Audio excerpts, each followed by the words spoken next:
Hello, everyone, and welcome to Snap Take, and welcome back to High Voltage.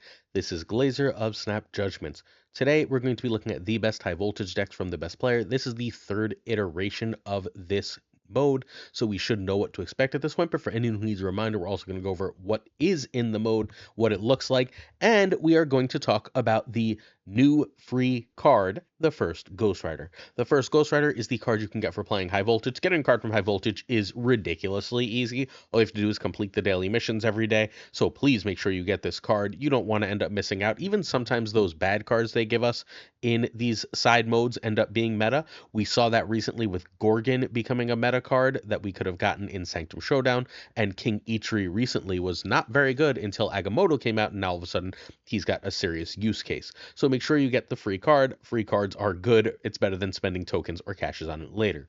The first Ghost Rider is a 2/5. On reveal, discard the lowest power card from your hand or remove that card's power from this.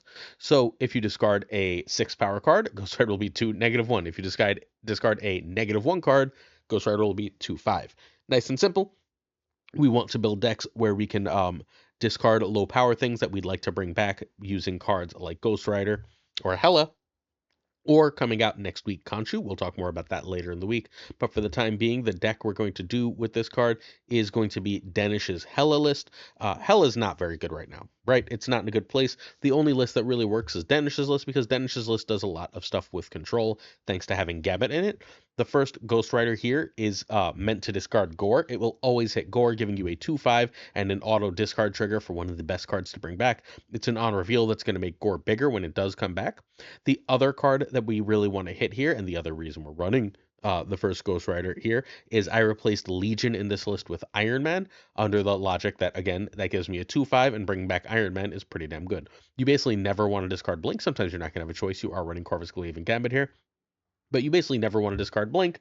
And you are trying to, if humanly possible, bring back 2 6s using Hela, and then hopefully hitting it with something like an Odin. Denish is the last Hela main. He created this list. This deck needs Gore, Corvus, and Blink. I don't know how good Corvus is right now, but Corvus is in Spotlight Caches next week, so that's worth knowing. The first Ghost Rider can be Supergiant, Iron Patriot, Adam Warlock, Killmonger, Fenris, Shadow King. It can be lots of different cards. It's not required for this list. If you are going to change it, though, you would probably want Iron Man to be Legion. That is, again, how Denish plays it, except the first Ghost Rider means I want another powerful 0 or negative cost card. So turn 1, you're usually going to pass, and you're occasionally going to blade. You want to be very careful to blade, because unless you don't have Hela, because you really, really, really want to save as many cards in hand. So when you Corvus, you're less likely to hit Hela. You want to play Ghost Rider on turn 2 if you have Gore or Iron Man, but not if Corvus with Hela in hand. Corvus is your key play here. Corvus is the most important play. Turn 3, you almost always want Corvus over Gambit. If you discard Hela, you do not have to retreat. You have both Ghost Rider and Odin to try and bring it back multiple times. You still may be totally fine. Turn 4, Jubilee. If you discarded Odin, you can play you can Ghost Rider on that discard lane, and now you're gonna get an extra discard, and Odin's gonna trigger to get it right back, which is gonna fill a lane but be incredibly strong. Turn 5, you can play Blink, but because you played Corvus, your main goal here is to play early Hela or Jubilee to get early Hela. Turn 6, then, you're going to play Blade plus Hela or Blade plus Blink.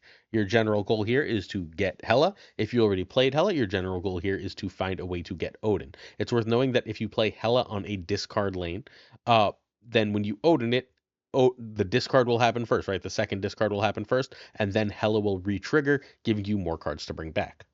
So that's how you sort of get around the nerfs to Hela's power, is you bring back extra stuff and you destroy some of their stuff with Gambit. Gambit and Jubilee or Ghost Rider are totally fine on the last turn of the game. If you play Gambit and Jubilee on top of it, you have a chance of getting Odin, which could potentially, or you could just destroy half their board or get a bunch of extra power. You can also Gambit and Ghost Rider, again, potentially bring back Odin, potentially bring back Hela, or you can play Odin on Hela or Blink. Ta-da! You win. This is a very powerful list. I again cannot urge you to give it a try enough when you get the first Ghost Rider. Is it the best list? No, not right now, but you should spend some time with it, and as you do spend time with it, make sure you like have that flowchart up. This deck really does operate sort of like a flowchart. If you can remember that flowchart, if you can keep that flowchart straight, you're going to win some games and have a good time doing it. Almost all of the cards that were nerfed out of Hela, only Hela is the one that's actually in this list. So if any list survives the Hela nerfs, it's this one. So go give it some run, play with the flowchart. You'll have a relatively high cube rate, even if you have a relatively middling win rate.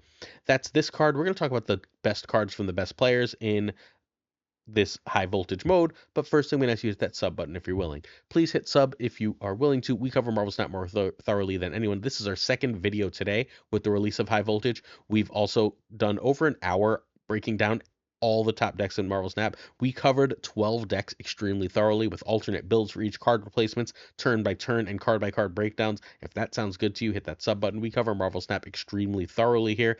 If you want, where our goal is to hit 25,000 subs in 2025, and your sub can help us get there. We are also giving away a season pass this week, and we're giving away Nagamoto. All I have to do is sub, like, and leave a comment. Nice and simple. The comment for this one is very simply going to be, and I don't remember if I asked this later in the video, but the comment is very simply, how excited are you for the return of voltage? Cool, nice and simple. So what's high voltage? Reminder for anyone who forgot, because I needed the refresher, honestly. 3 turns, no snap. So the game is 3 turns, and you're in and you're out. You start with 2 cards, and you draw 2 per round, which is up to 6 cards. Each turn, players get the same amount of randomized energy, 2 through 5, and it compounds. So if you get 5 energy on turn 1, you could also get 5 energy on turn 2, which would leave 10, or you can get 2, which would mean 7. The only way to get Lasher, the only way to get, excuse me, the first Ghost Rider for a while, we reviewed him already. So if you get the first Ghost Rider, you have access to that Hela deck. It's also seemingly going to be a very good card with the coming Khonshu. So if you're interested in Khonshu, you're really going to want this card. Also, 2/5, decent stats. We have a new banned card. We have Galactus Magic and Black Widow, who have been nerfed from the beginning because 3 turns, not 7. Galactus ruins the locations, and Black Widow, you can't kill a draw when you only have 3 turns, right?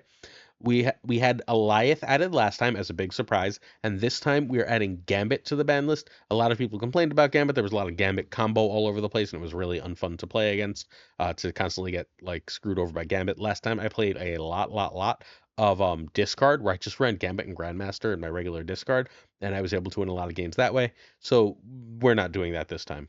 Cool. This is a Gambit free mode at this point, if you're curious. So assume that you're not going to be getting your stuff blown up that way, although Shang-Chi and everything else are still existent. Our first deck we're going to talk about is JD Macdonald Surfer. This isn't his list. He didn't create it. It's just a random Surfer list that he uses in the mode unless he has to play 5s and 6s. I personally added Sarah to this because being able to play Sarah on either of the first 2 turns is incredibly strong in Surfer. It basically lets you dump your hand. Galacta and Gwenpool early are also kind of wild, especially if they can't Brood or Shaw. This list just puts up a lot of power. It's very, very simply that. Killmonger is surprisingly solid in this mode because a lot of people are running Ebony Maw. Taking 7 power off their board while giving 1 power to your whole board is very good. Brood and Absorbing Man is always powerful, but again, as you're filling lanes and doing a lot of strong things in this mode, it works really, really well. We could add Wong here. There's a lot of potential things that we could do. You do need Galacta and Shaw for this list. I think Galacta is too good not to run, and Shaw is how you really compete on power. A top 3 player uses this. That is JD Macdonald. If you've played against the Sandman Ms. Marvel deck that's floating around, that's his creation. Copycat can be Juggernaut in this list. You don't lose too much. Juggernaut is incredible. I think I would actually run Juggernaut. Red Guardian can be Mobius or Rogue. Again, you run into a decent amount of ongoing stuff and a decent amount of negative stuff, and either of these are solid answers. Gwenpool can be another 3, but I think the change I would make would actually be to run Wong in that spot, now that I think a little more of it. And Hope is really good here, but Sarah on 1 is nutty, so I made it Sarah. Cool. Our next is from Sizer, the number 1 player in, I don't know, in January and February and December and like for half of last year. So this is Sizer's high voltage deck. Sizer made this specifically for me. And it was like, what are you going to do in high voltage time? He's like, well, I'm going to play this. This might as well be a Surfer list, y'all, right? Like, it is running 3 4s just like the Surfer. It is running 1 non-4 just like the Surfer. It's running a ton of 3s, a 1, and a 2. Or 2 1s instead of a 1 and a 2. So, like, we could easily fit Surfer in here with the way this works. But this is going a more control route. Hydro Biome mode with no snapping is just 1/4 stats. Ebony Maw, in a 3-turn game, can be played on any of the 3 turns, but it is worth noting that you cannot not play any other cards in the location. So once you play there, you're done. This deck has no way to get into that. Morph, if people are playing decks like this, is just really strong because it grabs something powerful. Juggernaut here steals a lane at the end. Negasonic does the same. Red Guardian answers any real problems. We're thinking largely Iron Man. Because everyone's running a lot of powerful stuff, Zemo is great. You basically either get Ebony Maw, like you get a 1/7, so turns Zemo into a 3/12, or they've played their Ebony Maw and you get something even bigger. Copycat, again, with everyone playing strong stuff, is amazing. Shang-Chi, because people get huge. Galactic and Gwenpool, because they are nutty on turn 1. And of course, the Red Hulk, who with all this energy just often grows to unbelievable sizes. I mean, unbelievable being like 19, but still, it's pretty damn good. This is, again, the current rank 2 player who's been number 1 a bunch. This deck, again, needs Galacta. I think Galacta is just one of the 5 best cards in the game. We did, in the podcast that comes out tomorrow, I had Den, the head writer at Marvel Snap Zone, Ika, one of the best deck builders, and our friend Nick the Greek Geek helped host. We did the top 5 cards of Marvel Snap, and we came up with Galacta as number 3. I would personally have Galacta as number 2, but whatever. I think Galacta is just so hard to build around not having right now as her power flies. I also think her nerf is likely to be making her a 4/5, so I don't think she's like going anywhere. Turn 3, Gwenpool can be Captain Marvel. You don't want Wong here. There's nothing to Wong. Copycat, Zemo, and her Guardian are just your really good general 3s. We're talking Enchantress Road, Shadow King, Cosmo. You can also run Red Hulk. You can run Magneto for Red Hulk. If you are running, if you are keeping Gwenpool, there's some argument to add Brood too. Next up, we have Scott Denham. That is the head writer of Snapman. We have his Voltage deck, and he's going to try to Wiccan you on turn 1. Wiccaning on turn 1 is hilarious. It is one of the ways to get an advantage here. Let's go over the cards here that are different that we haven't talked about. Mirage, we've talked about how powerful their deck is. It's fairly similar to Zemo, right? If they drew a powerful card they haven't played, which is very often Ebony Maw, you get a 1/9 to play on the last turn. That's a lot. Iron Patriots, really, really solid on the first turn. I don't know how I feel about Iron Patriot on the second turn. Obviously, you're going to get a card that you can play, which is pretty nice, but you're not going to be able to get the discount. But if you play it early, you've got Negasonic and Juggernaut to win that lane reasonably often, and that's pretty strong. We've also obviously got, I mean, everything else here is fairly self-explanatory. Wiccan's Energy Pump, and often, not always, often there are a lot of on reveals, and this deck itself has a lot of on reveals, so Gore gets pretty damn big. No one's really, there's no real consensus on what the best 6-drop is, which is something you should be seeing at this point. This is, again, the SnapFan lead writer. Please go read his stuff. It's great. You can find Scott Denham at twitter.com/ScoDenham and on snap.fan. This deck needs Galacta. Iron Patriot can be Cable or Kate. You can also just run one of the cards in the previous decks. Red Guardian, as usual, Rogue.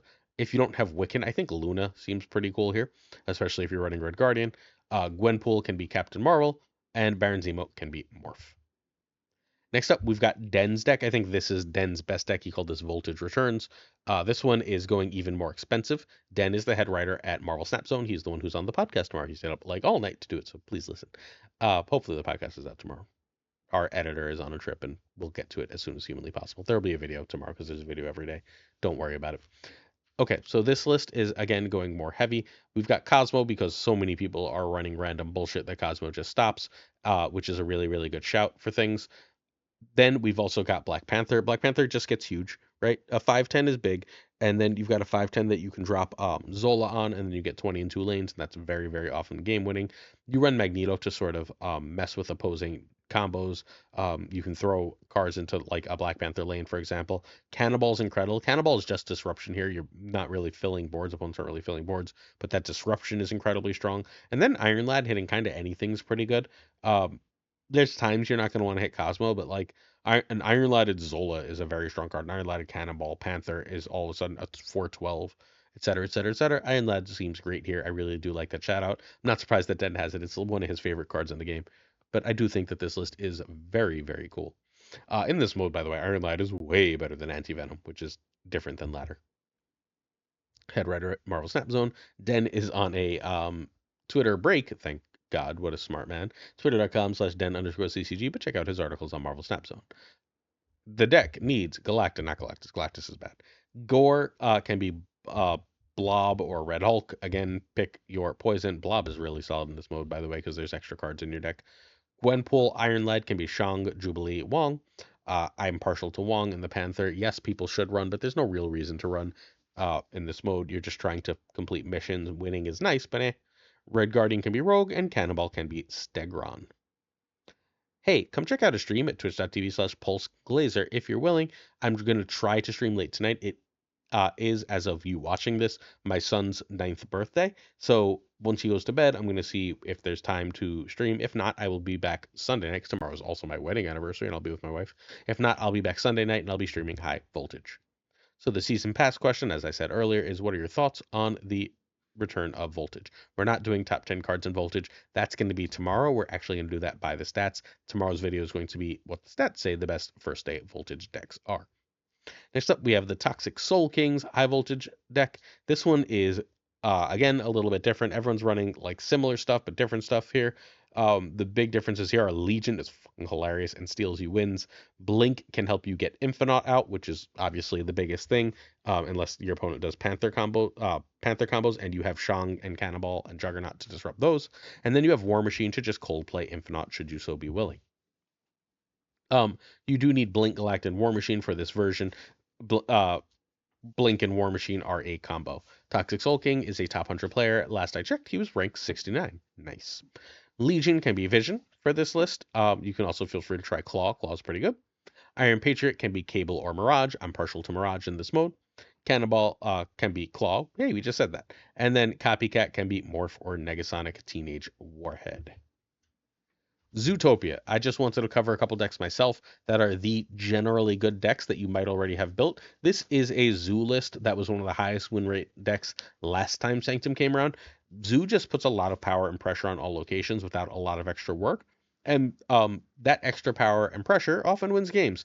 I like the modern Zoo that also runs Shang-Chi. We were running Cougarrr last time, but I'm not like actually worried about getting hit by Shang with this outside of Gilgamesh. And like no one but maybe Surfer is running Killmonger, so you don't have to worry about Kara. Instead, we're going to run Shang and have an answer to opposing big stuff. That's my logic here. Outside of that, this is a fairly standard Zoo list. It runs Squirrel Girl and Shauna to fill the board. It runs Ant-Man because you're filling the board along with Dazzler. Hawkeye gives you extra ones to play. Marvel Boy ramps up. Marvel Boy on the last turn is not great, but even on the last turn, he is a 3/4, which isn't terrible. Kazar with the extra power since last time we talked about this deck in this mode is pretty nice. With Blue Marvel, Gilgamesh, Rockman, you just have a decent power spike. I don't know, this one always works in this mode. I don't think you actually need Marvel Boy. I think I'm actually wrong about this the more I think about it. That can be basically any good 1 or 2. Feel free to throw, I mean, what the hell would we throw in here instead of Marvel Boy? I mean, how about Cull Obsidian? I think Cull Obsidian's a reasonable shout. Fundamentally, any decent card. You can run also like any Juggernaut Negasonic type thing. You do need Gilgamesh and Mockingbird. Gilgamesh is the way you win contested lanes because Gilgamesh is freaking humongous, and Mockingbird is basically a free 9 power, which is really, really nice and wins other lanes. Nico, Kate, we're looking at Hydra Bob, and then just generally the biggest and best ones you have. Next up, we have Voltage Shuri. This is the one I want to play. I'm excited to play this because I think Sauron decks are really, really fun, even if they're not my style and I get bored of them overall when I play them for too long.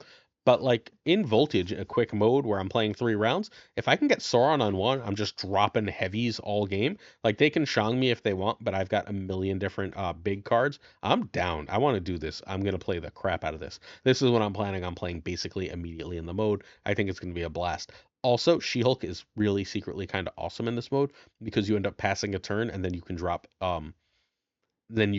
She-Hulk for really, really cheap, and you can copy that with Taskmaster. If you go Shuri and then you don't have too much energy the next turn, you can pass, go 20 power She-Hulk on Shuri, 20 power Taskmaster, plus like I don't know, a Lizard or an Ebony Maw or whatever else, and you're just dropping massive power. This deck is hype, and I'm hyped to play it. This is going to be the deck again I am really all about right now. This is again me. Hit that sub button. I don't know why it says you need Galactus on this. Apparently, I stopped messing with it. This deck is only Starbrand for high series cards, I believe. Yep, only Starbrand. If you don't have Starbrand, don't worry about it. Feel free to throw a Cosmo in there or a Shang-Chi as you so choose. Next up, we got the Skaarta Voltage. Skaarta is basically the best Scar player in the world. He's also like Denish is the last Hela main, the last Scar main, but he's not playing a standard Scar deck. Although standard Scar deck might work here. He's instead going with this weird Scar Black Panther Giganto thing. This is our Wong bow, where we can go Wong into Panther. Sometimes we can go Wong into Panther into Zola into Odin, which is hilarious and insane. You can Shang things off. You can absorb man for extra Panther triggers. Um, as well, or extra Shang triggers, or extra Sage triggers, or extra Cassandra Nova triggers, as the case may be. Once in a while, you're just going to get a cheap free Scar here, and it's Skaarta, so of course he's running Scar. Giganto is just big. You're just trying to run the biggest things possible too, because you're also running Blob, and Blob wants some big things to eat. So Skaarta's deck, Skaarta is again generally around a top 10 player when Scar is really good. I don't know where he's ranked now. He's not competing as much without it. This deck needs Cassandra Nova, Morph, Baron Zemo, and Juggernaut. Blob and Scar can be Red Hulk and Magneto, and Sage can be Wolfsbane. We're finishing this video up with Cougarr's high voltage deck. Cougarrr is going with a Mr. Negative list. After discussion, we decided that Null would, or sorry, Gore or Null, one of the two, would be more fun than just running Ravonna because getting cards for one cheaper is nice here. But like, I don't know, do you really need to? Our goal here is to hopefully get negative down on one. If we can't get negative down on one, we're getting Wong down on one. If we can't do that, we're just passing turn one, and passing turn one should be totally fine. Passing turn one should be totally fine in this deck. You should have enough power to basically compete with anything. This is another one I'm definitely going to play just because you can put out 10 million power. I don't think you actually need anything. Gore can be Ravonna, or you can just add another negative card like Ironheart in this just fine. Sage can be Wolfsbane here. Again, worse, but not terribly. Ravonna, Morph, whatever you want for Gore. Ironheart, pick your poison. I'm not against running a Cassandra Nova here. There's a lot of stuff you can add to this. This one just seems fun. We've got Zola, so we're just throwing Panther Zola in. It's not affected by negative Black Panther anymore, but it's still pretty good. Everything else at least gets a little better by negative. Uh, Shang-Chi being a 3/4. And like almost everything else is broken. You just start drawing completely broken freaking cards. I love this. This is hype. I want to play it. If you'd like to see some gameplay from these basically immediately, please check out the stream team. Tonight will be the Pirate King Tucker, and tomorrow will be Fawthorn Newman. If you're interested in checking out some streams, don't forget, I'll be back either late tonight or on Sunday night. Certain tiers of support on our Patreon come with honor. Thanks. I'm going to say thank you to Absolute Shannon, Abigail Giesland, Mandatory Burnout, It Regardless, LAB, Inc., I Am Frostman, Hota Navarrete, Thinking Poker, Primed Ryan Burke, Ryan Wood, Ryan Town, Characters League, Corey, Kazushi, and Archangel 3K, 4K, Black Dahlia, Profros, and the Goat Seeker Alliance Leaders, Hallowed Nightmare, and Only Fox and Synth, Twitch mod. Friend, along with Shannon, rocking things, along with quite a few others here, actually. Fat Nick, Dirty Casual, Mr. Kerfuffle, Cables, Traveling the World, Ginger Prime, Philip Ratkovich, Haplo, Kenny Loggins of the Danger Zone, Haplo, Kenny Loggins of the Danger Zone, I said that already, The Bizza, Black Jeebus 23, X-Force V and Skippy G, Jessica Gambles up Jess, Slush Death, Mr. Slush Death, King of Bros, Bro, The Great Kazoo, Werewolf, Kev, Z, Hoda, Lunar Chris, Clam, Colonel Forbin, Bricks, 2Click, our newest friend, thank you, Bricks, Rob Sullivan, M. Holland, David G. Wingfield, Stephen, Brian Coffin, Tristan H. Martin and Jason B., along with Mr. Craig Sterry and Matt V., Ren Wrench, Corwin, John Q, and Jim McHugh, Yes Stout, Ace Sage, One Big Man, Milkman for Reels, Cactus Jack, BG, Quid Pro Joe, Snap to Sizzito, Mod Supreme Models, Green Goblin, Unibot, Flan 56, The Fuzzy Dunlop, Spectrumix, Hoot Ocularis, Matt H., DJ Mikey, Hijinks, No Frickin' Flex, Nick Dog, Greek Geek, Zodrex, the King of Canada, Deadman Falcon, Falthor, Newman, Jonesy, Two Ties, The Great Lord is the Pirate King Tucker, and of course, Gunny T, where the T stands for. Hope to see you tonight, and if not, I'll see you Sunday. But I also still have the best decks for Voltage coming out tomorrow morning, and then we've got a really great video for you on Sunday too. I'll see you then. Thanks for watching. Peace.